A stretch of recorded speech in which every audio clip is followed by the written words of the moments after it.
Texting has revolutionized how we communicate. It provides immediate gratification and connection through the release of dopamine. Dopamine is a neurotransmitter linked to pleasure and reward. However, this instant access to communication may have unintended consequences on brain function. It can affect attention span and our ability to engage in more complex social interactions. As texting becomes a dominant form of interaction, its impact on social bonding is under scrutiny. This podcast explores the neurobiological effects of texting. It examines the dopamine loops it creates. We will also discuss how texting may contribute to a paradoxical sense of social isolation. Texting and dopamine. Dopamine is a key neurotransmitter involved in reward and pleasure centers. It's released in response to rewarding stimuli, including social interactions. Texting fits into this framework because it provides immediate social gratification.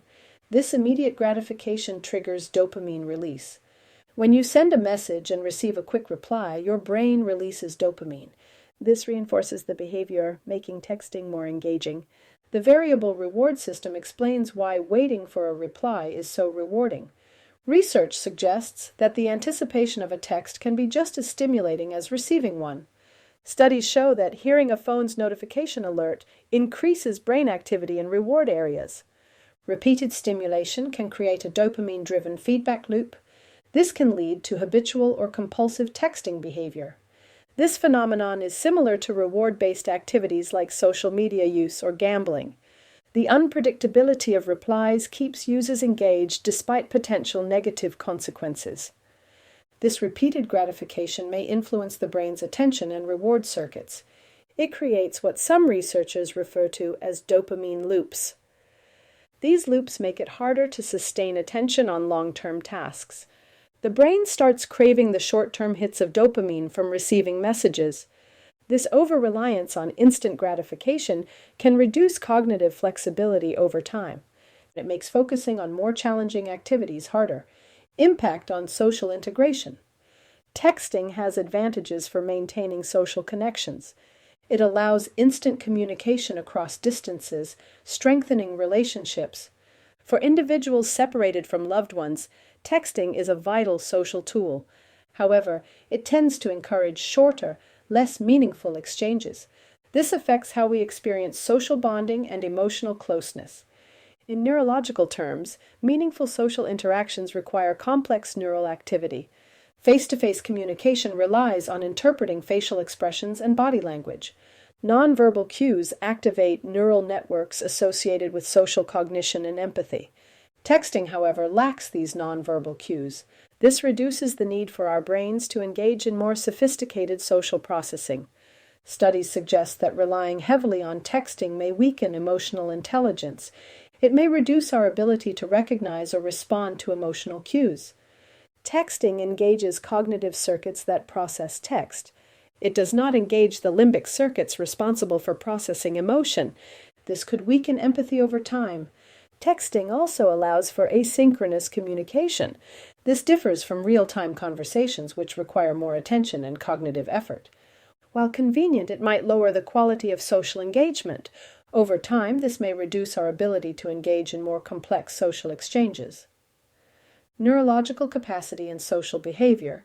Heavy texting use may lead to a social disconnect paradox. People are more connected digitally than ever, yet they feel lonelier and more isolated. Texting creates a false sense of connection. Text-based communication lacks the emotional depth of face-to-face conversations. This can leave individuals feeling unfulfilled despite constant contact. Neurologically, the brain evolved to handle face-to-face social interactions. These interactions activate the mirror neuron system. Mirror neurons help us understand others' emotions and intentions. This system plays a key role in empathy and emotional understanding. Texting does not engage the mirror neuron system in the same way.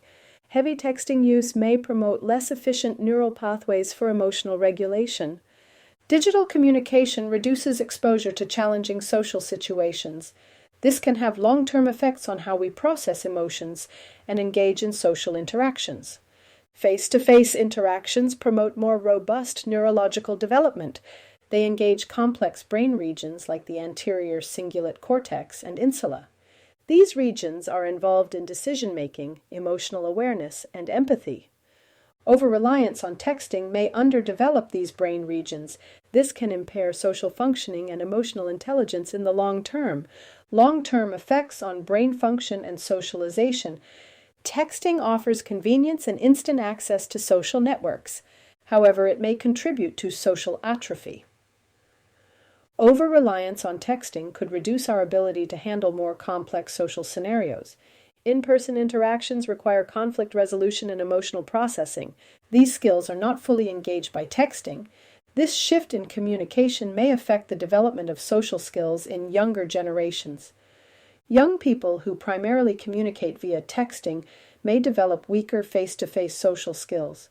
These skills are essential for navigating complex social environments like the workplace. The dopaminergic reward system activated by texting can create dependency on constant feedback. This can reduce the ability to cope with delayed gratification or solitude. In conclusion, texting has changed how we stay connected. Its impact on dopamine, social integration, and brain function is a double-edged sword. While it offers instant gratification, it may diminish our capacity for meaningful social engagement. It can weaken empathy and lead to over-reliance on digital communication tools. This comes at the expense of deeper human interactions. In summary, texting feels rewarding because it triggers dopamine. A quick reply gives you a hit of dopamine, reinforcing the behavior. However, this can lead to a cycle of reliance on instant rewards. It becomes harder to focus on tasks that don't provide quick feedback. Texting is great for staying in touch, but is a more superficial form of communication. Without nonverbal cues, we miss out on deeper emotional connections. This can reduce empathy and make us feel lonelier, even when we're constantly texting. Finally, texting may also be limiting the brain's development, especially for younger people. While it keeps us connected, over-relying on it could harm our ability to deal with more complex social situations, like handling conflicts or understanding emotions in real life. In the long term, it may weaken important social skills that are needed for deeper relationships and successful interactions.